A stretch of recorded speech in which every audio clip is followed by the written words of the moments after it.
Hey, what's going on, guys? Today we're going to take a look at the three new Mate 20 phones from Huawei. That's the Mate 20 Pro, Mate 20X, and the normal Mate 20.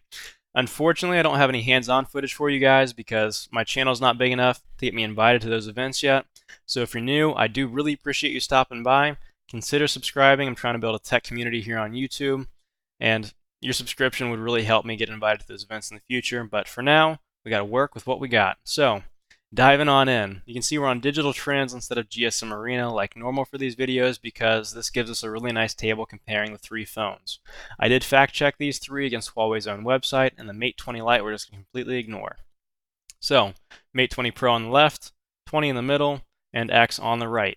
I'll try to remind you guys as we scroll down this list. We're just going to kind of hit the main points here. So, Mate 20 Pro and Mate 20X share a lot of similarities. Starting off with the screens, they're both AMOLED. AMOLED screens look better.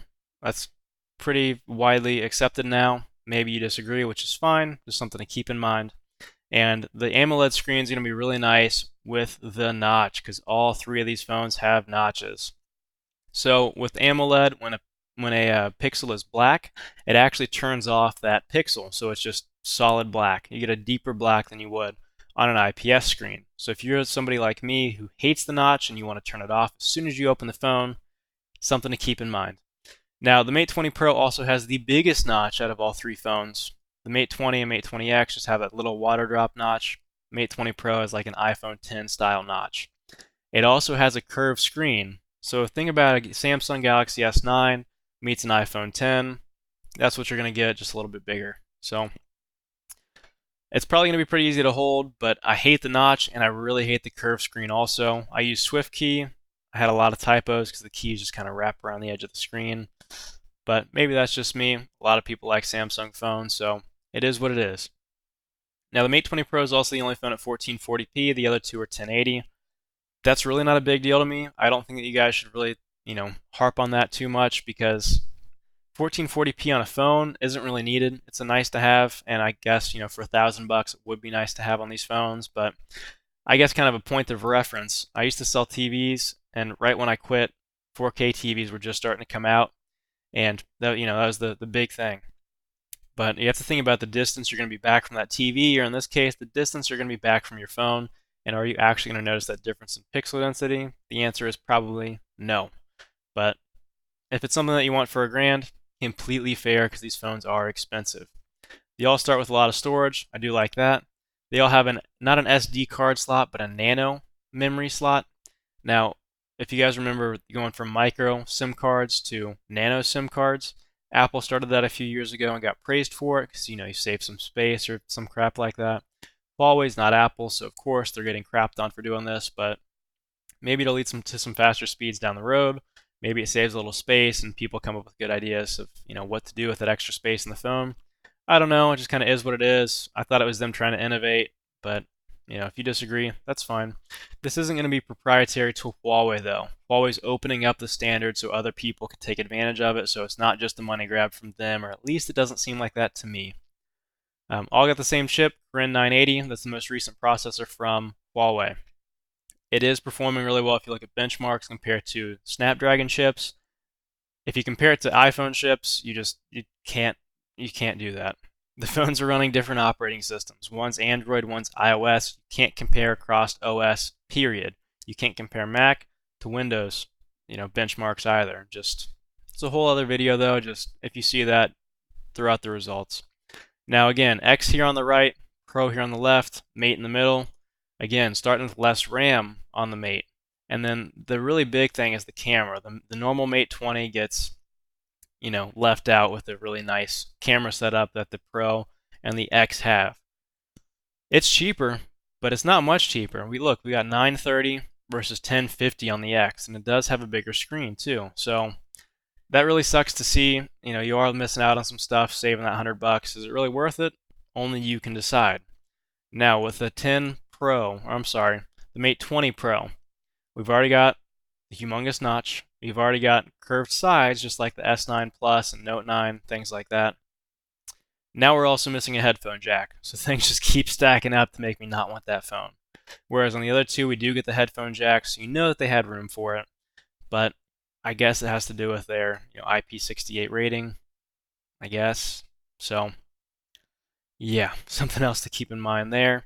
And as you keep going through this list, I don't know if you guys are noticing a theme on the Mate 20X. It's like, all right, well, we got AMOLED, got a big screen, which plus or negative depending on who you are.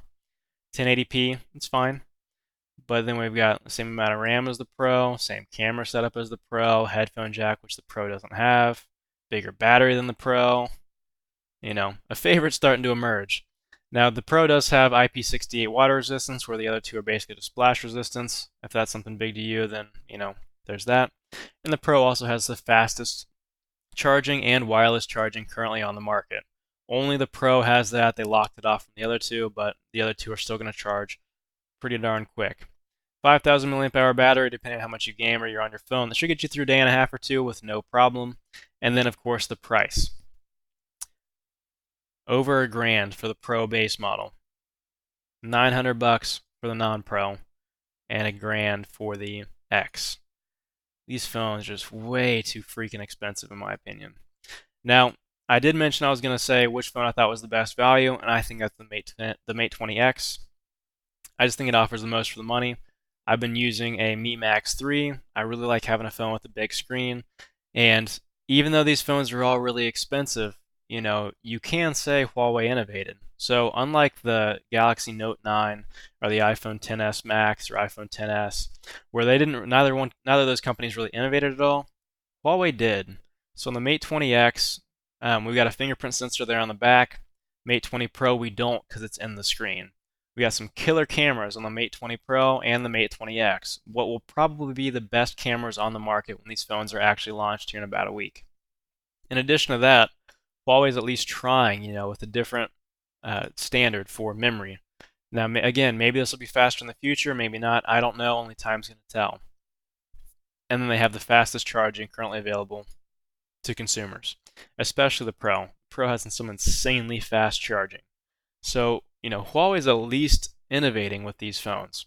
Now, this says T-Mobile and AT&T. Will these phones work for you? If you're on Verizon and Sprint, no. It's just not going to work, unfortunately. But if you're on AT&T and T-Mobile, you can hop over here to Huawei's official website, scroll down to the network, and you can see if it has the right bands for you. This is what you're going to look at, though. Primary SIM card slot. Band 2, Band 4, it's probably going to work on T-Mobile and AT&T here in the US. You'll just have to pay to import it, because Huawei did announce that they will not launch these phones in the US officially. So that also sucks. But with the networking stuff, they're going to have the fastest modems for Wi-Fi, fastest modems for network speeds currently on the market. So that's something to keep in mind. Again, for the money, Huawei did actually try to deliver a pretty solid package, I think. So that's a quick rundown on these phones. Let me know what you think. Let me know which one you want and why. Like I said, if I were to buy one, I think it'd be the Mate 20X. Word of recommendation, though, the Mate 10s and the P20s actually depreciated pretty quickly. So you could buy one that was lightly used or even new just a couple months after the phones came out and save a couple $100. That's what I personally might do. I haven't decided yet. The Mate 20X is the one I have my eye on, so let me know which one you like the best and why. And again, thank you so much for watching, and I'll catch you in the next one.